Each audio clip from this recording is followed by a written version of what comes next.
Smart PSC ഓൺലൈൻ്റെ daily current affairs സെഷനിലേക്ക് എല്ലാവർക്കും സ്വാഗതം.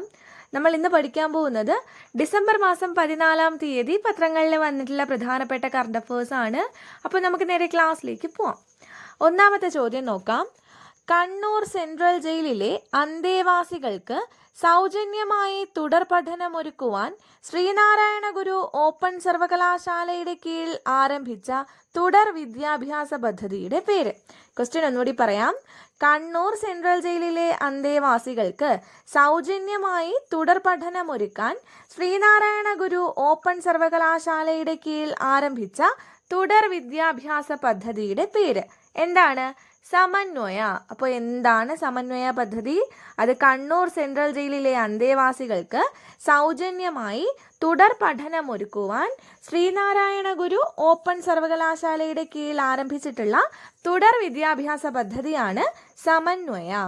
രണ്ടാമത്തെ ചോദ്യം, ഡിസംബർ 14-ന്റെ പ്രത്യേകതയാണ്. എന്താണ്? ദേശീയ ഊർജ സംരക്ഷണ ദിനം എന്നാണ് എന്ന് ചോദിച്ചു കഴിഞ്ഞാൽ എന്നാണ്? ഡിസംബർ 14. അപ്പോൾ എന്നാണ് ദേശീയ ഊർജ സംരക്ഷണ ദിനം? ഡിസംബർ 14.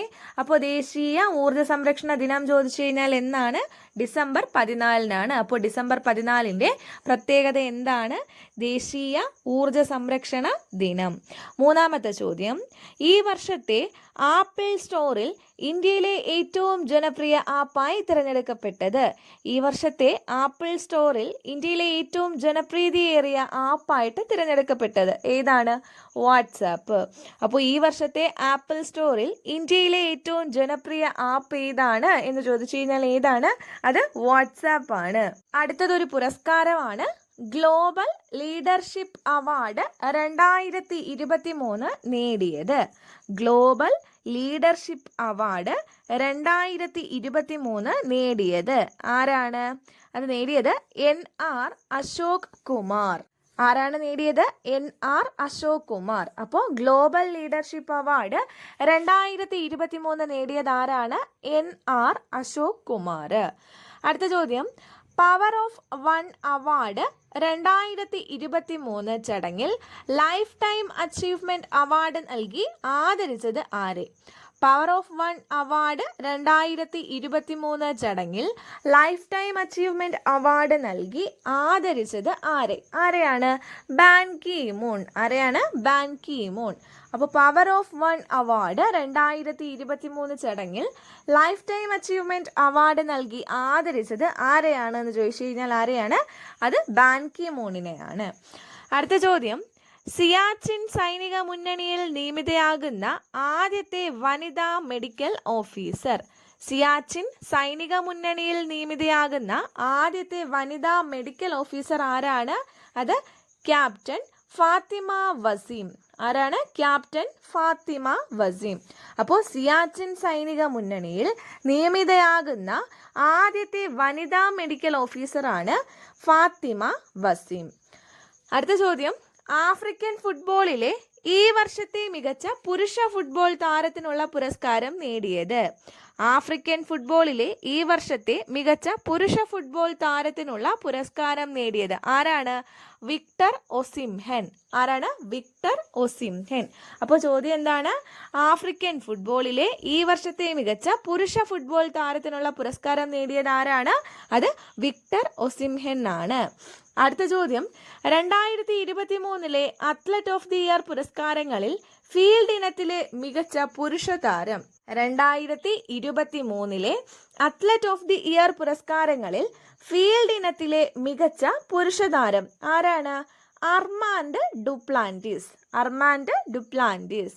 അപ്പോൾ 2023 അത്ലറ്റ് ഓഫ് ദി ഇയർ പുരസ്കാരങ്ങളിൽ ഫീൽഡ് ഇനത്തിലെ മികച്ച പുരുഷ താരം ആരാണ്? അർമാൻഡ് ഡുപ്ലാന്റിസ് ആണ്. അടുത്ത ചോദ്യം, ഗൂഗിളിൽ 25 വർഷത്തിനിടെ ഏറ്റവും അധികം തിരഞ്ഞ ക്രിക്കറ്റർ എന്ന നേട്ടത്തിന് അർഹനായത്. ഗൂഗിളിൽ 25 വർഷത്തിനിടെ ഏറ്റവും അധികം തിരഞ്ഞ ക്രിക്കറ്റർ എന്ന നേട്ടത്തിന് അർഹനായത് ആരാണ്? വിരാട് കോഹ്ലി. ആരാണ്? വിരാട് കോഹ്ലി.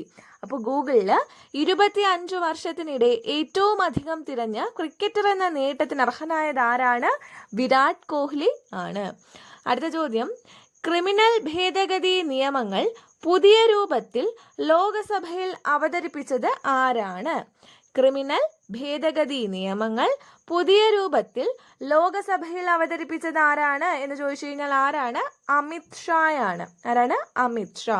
അപ്പോൾ ക്രിമിനൽ ഭേദഗതി നിയമങ്ങൾ പുതിയ രൂപത്തിൽ ലോകസഭയിൽ അവതരിപ്പിച്ചത് ആരാണ്? അമിത് ഷായാണ്. അടുത്ത ചോദ്യം, സാമ്പത്തിക പ്രതിസന്ധി നിയന്ത്രിക്കുവാൻ വൺ പ്രോവിൻസ് വൺ പോളിസി സംവിധാനം തിരഞ്ഞെടുത്ത രാജ്യം.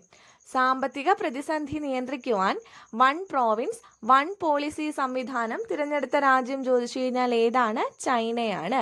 അപ്പോൾ സാമ്പത്തിക പ്രതിസന്ധി നിയന്ത്രിക്കുവാൻ വൺ പ്രോവിൻസ് വൺ പോളിസി സംവിധാനം തിരഞ്ഞെടുത്ത രാജ്യമാണ് ചൈന. ഇന്നത്തെ അവസാനത്തെ ചോദ്യം, പ്രഥമ ആണവോർജ ഉച്ചകോടിക്ക് വേദിയാകുന്നത്. പ്രഥമ ആണവോർജ ഉച്ചകോടിക്ക് വേദിയാകുന്നത് എവിടെയാണ്? ബ്രസൽസ്. അപ്പോൾ പ്രഥമ ആണവോർജ ഉച്ചകോടിയുടെ വേദി ചോദിച്ചു കഴിഞ്ഞാൽ എവിടെയാണ്? ബ്രസൽസ് ആണ്. പ്രഥമ ആണവോർജ ഉച്ചകോടിയുടെ വേദി എവിടെയാണ്? ബ്രസൽസ് ആണ്. അപ്പോൾ നമ്മൾ പഠിച്ച ക്വസ്റ്റ്യൻസ് നമുക്ക് ഒന്നുകൂടി റിവൈസ് ചെയ്യാം. നമ്മൾ ആദ്യം പഠിച്ചത് ഒരു പദ്ധതിയാണ്. കണ്ണൂർ സെൻട്രൽ ജയിലിലെ അന്തേവാസികൾക്ക് സൗജന്യമായി തുടർ പഠനം ഒരുക്കുവാൻ ശ്രീനാരായണ ഗുരു ഓപ്പൺ സർവകലാശാലയുടെ കീഴിൽ ആരംഭിച്ച തുടർ വിദ്യാഭ്യാസ പദ്ധതിയാണ് സമന്വയ. നമ്മൾ രണ്ടാമത് പഠിച്ചു ഡിസംബർ 14 പ്രത്യേകത എന്താണ്? ദേശീയ ഊർജ സംരക്ഷണ ദിനമാണ് ഡിസംബർ 14. അപ്പോൾ ദേശീയ ഊർജ സംരക്ഷണ ദിനം എന്നാണ്? ഡിസംബർ 14. ഈ വർഷത്തെ ആപ്പിൾ സ്റ്റോറിൽ ഇന്ത്യയിലെ ഏറ്റവും ജനപ്രിയ ആപ്പായി തിരഞ്ഞെടുക്കപ്പെട്ടത് ഏതാണ്? വാട്സപ്പ് ആണ്. ഈ വർഷത്തെ ആപ്പിൾ സ്റ്റോറിൽ ഇന്ത്യയിലെ ഏറ്റവും ജനപ്രിയ ആപ്പായിട്ട് തിരഞ്ഞെടുക്കപ്പെട്ടത് ഏതിനെയാണ്? വാട്സപ്പിനെയാണ്. നാലാമത്തെ ചോദ്യം, ഗ്ലോബൽ ലീഡർഷിപ്പ് അവാർഡ് 2023 നേടിയത്. 2023 ഗ്ലോബൽ ലീഡർഷിപ്പ് അവാർഡ് നേടിയത് ആരാണ്? NR അശോക് കുമാർ. NR അശോക് കുമാറാണ് ഗ്ലോബൽ ലീഡർഷിപ്പ് അവാർഡ് 2023 നേടിയത്. Power of one award 2023 power of one award 2023 ചടങ്ങിൽ ലൈഫ് ടൈം അച്ചീവ്മെന്റ് അവാർഡ് നൽകി ആദരിച്ചത് ആരെയാണ് എന്ന് ചോദിച്ചു കഴിഞ്ഞാൽ ban Ki moon. Power of one award 2023 ചടങ്ങിൽ ലൈഫ് ടൈം അച്ചീവ്മെന്റ് അവാർഡ് നൽകി ആദരിച്ചത് ആരെയാണ്? Ban Ki moon. സിയാച്ചിൻ സൈനിക മുന്നണിയിൽ നിയമിതയാകുന്ന ആദ്യത്തെ വനിതാ മെഡിക്കൽ ഓഫീസർ ചോദിച്ചു കഴിഞ്ഞാൽ ആരാണ്? ക്യാപ്റ്റൻ ഫാത്തിമ വസീം. സിയാച്ചിൻ സൈനിക മുന്നണിയിൽ നിയമിതയാകുന്ന ആദ്യത്തെ വനിതാ മെഡിക്കൽ ഓഫീസറാണ് ക്യാപ്റ്റൻ ഫാത്തിമ വസീം. ആഫ്രിക്കൻ ഫുട്ബോളിലെ ഈ വർഷത്തെ മികച്ച പുരുഷ ഫുട്ബോൾ താരത്തിനുള്ള പുരസ്കാരം നേടിയത് ആരാണ്? വിക്ടർ ഒസിംഹെൻ. ആഫ്രിക്കൻ ഫുട്ബോളിലെ ഈ വർഷത്തെ മികച്ച പുരുഷ ഫുട്ബോൾ താരത്തിനുള്ള അവാർഡ് നേടിയത് ആരാണ്? Victor Osimhen. 2023 athlete of the year പുരസ്കാരങ്ങളിൽ ഫീൽഡ് ഇനത്തിലെ മികച്ച പുരുഷ താരം ചോദിച്ചു കഴിഞ്ഞാൽ ആരാണ്? അർമാൻഡ് ഡുപ്ലാന്റിസ് ആണ്. അപ്പോൾ 2023 അത്ലറ്റ് ഓഫ് ദി ഇയർ പുരസ്കാരങ്ങളിൽ ഫീൽഡ് ഇനത്തിലെ മികച്ച പുരുഷ താരം ചോദിച്ചു കഴിഞ്ഞാൽ ആരാണ്? അർമാൻഡ് ഡുപ്ലാന്റിസ് ആണ്. 9ാമത്തെ ചോദ്യം, ഗൂഗിളിൽ 25 വർഷത്തിനിടെ ഏറ്റവും അധികം തിരഞ്ഞ ക്രിക്കറ്റർ എന്ന നേട്ടത്തിന് അർഹനായത് ആരാണ്? വിരാട് കോഹ്ലി. ക്രിമിനൽ ഭേദഗതി നിയമങ്ങൾ പുതിയ രൂപത്തിൽ ലോകസഭയിൽ അവതരിപ്പിച്ചത് ആരാണ്? അമിത് ഷാ. ക്രിമിനൽ ഭേദഗതി നിയമങ്ങൾ പുതിയ രൂപത്തിൽ ലോകസഭയിൽ അവതരിപ്പിച്ചത് ആരാണ്? അമിത് ഷാ. സാമ്പത്തിക പ്രതിസന്ധി നിയന്ത്രിക്കുവാൻ വൺ പ്രോവിൻസ് വൺ പോളിസി സംവിധാനം തിരഞ്ഞെടുത്ത രാജ്യം.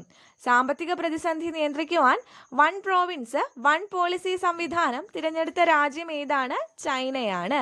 ഇന്നത്തെ അവസാനത്തെ ചോദ്യം, പ്രഥമ ആണവോർജ ഉച്ചകോടിക്ക് വേദിയാകുന്നത്. പ്രഥമ ആണവോർജ ഉച്ചകോടിക്ക് വേദിയാകുന്നത് എവിടെയാണ്? ബ്രസൽസ് ആണ്. അപ്പോൾ നമ്മൾ ഇന്ന് പഠിച്ചത് ഡിസംബർ 14 പ്രധാനപ്പെട്ട കറണ്ട് അഫേഴ്സ് ആണ്.